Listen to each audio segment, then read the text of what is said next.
Previously, we've uncovered 9 reasons why you may be hitting roadblocks when it comes to organization. I mentioned that there are 11 common hindrances I have discovered that may be preventing you from getting organized. Let's unveil hindrance number 10 today and look at some steps to organizing your home. If you are new to the channel, welcome. I blog and make videos about cleaning, decluttering, and organizing. You can find my free printables to help you get organized in the drop-down menu under the printables category over at dmiddleton.com. Today, I'll cover part 10 in our series of 11 reasons you fail to get organized. You can get your printable daily housekeeping routine and cleaning checklists at the link below. This 15-page printable kit is delivered digitally to your email for you to print and personalize. It includes a daily schedule, calendar pages, and deep cleaning checklists for every room and area of your home. Now let's look at part 10 in our 11-part series on what is preventing you from getting organized. Stay tuned to the end of this video for more tips and free help on getting organized. Hindrance number 10. No clear direction or plan. If you don't know where you are going, how will you know if you get there? This can be said of almost any area of our lives. Goal setting and priorities help to unveil the direction you want to be heading. Someone who has this problem preventing them from getting organized is someone who has several different things going on, but maybe isn't managing them or even enjoying them all very well. You may even say you are the indecisive type. A few common complaints are as follows. I'm interested and involved in multiple things. I like them all. Or I feel guilty for dropping any of my activities, although I am not enjoying them all. I am not sure if I could pick a favorite thing I like to do. I can't prioritize that. I don't know how to decide what is or isn't the most important.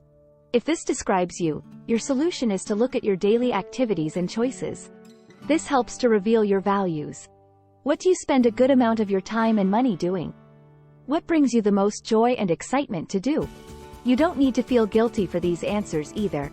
Don't focus on what other people think you should do or like. Choose the activities you value the most and start organizing there. This is one of the first steps to organizing your home and life. Many of the hobbies we have are a form of self-expression, so there is no need to try to copy someone else's values or feel the pressure to adopt them. Look at what brings joy to you. What do you look forward to doing every day? Start there. What if you are a workaholic and have no leisure activities? Then, give yourself permission to try something new. It doesn't have to have a large price tag either. Explore Pinterest for some ideas that spark your interest. Visit your local library and grab a few books for some inspiration.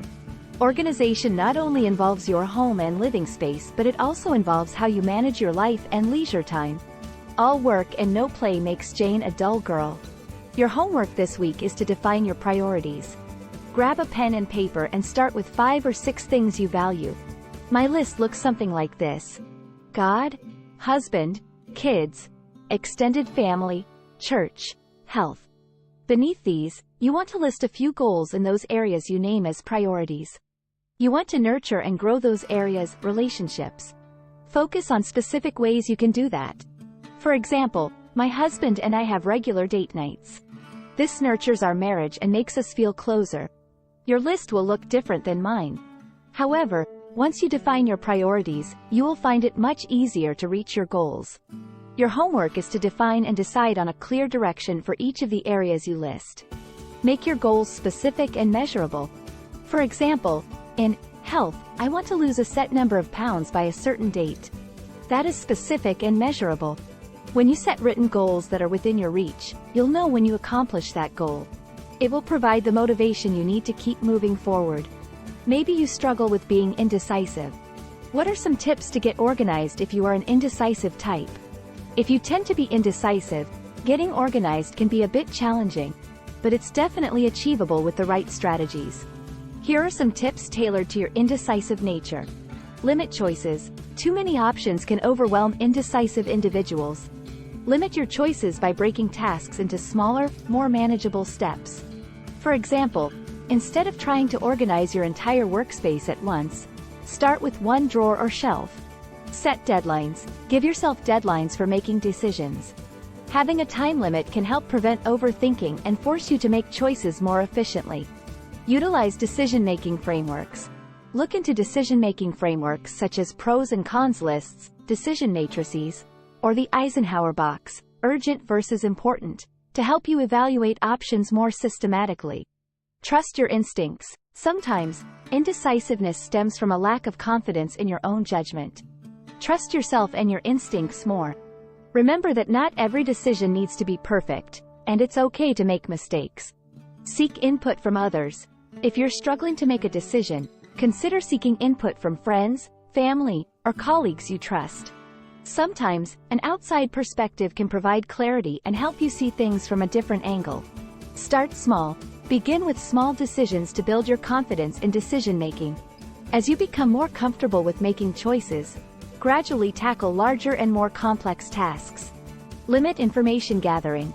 Indecisive individuals often fall into the trap of endlessly gathering information in an attempt to make the perfect decision.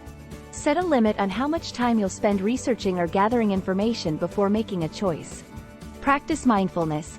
Practice mindfulness techniques to help quiet your mind and reduce anxiety around decision-making.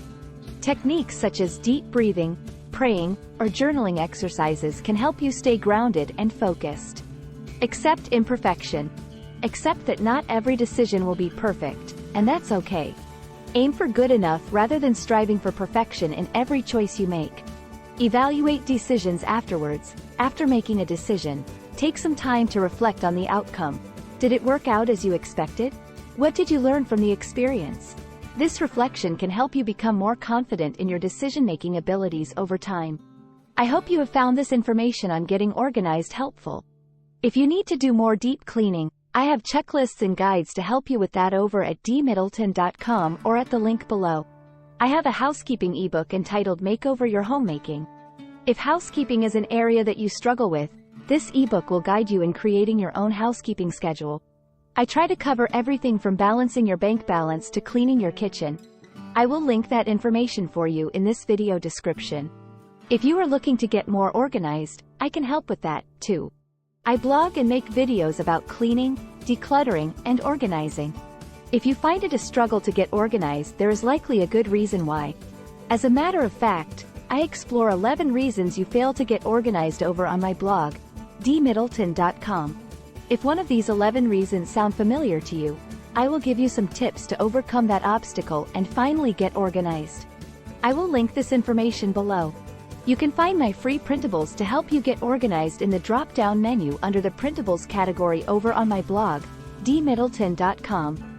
If you are drowning in clutter, let me help inspire you. Clutter doesn't have to ruin your space. We are going to banish it. I do a year-long thorough declutter series on the blog. In this series, we declutter 30 minutes a day, 5 days a week. If that is something you need to do, join me at the link in this video description. You will receive a daily task and a weekly email. By the time you complete this series, you will have decluttered every room and space in your home. I have declutter lists for each room over at dmiddleton.com. I want to inspire you to create a home for everything and make your housework more manageable and less time-consuming. Once the clutter is gone, you will spend far less time cleaning it. So, don't keep things around that take up your valuable space and time. Declutter it. Check out the links below to get started. Thanks for watching.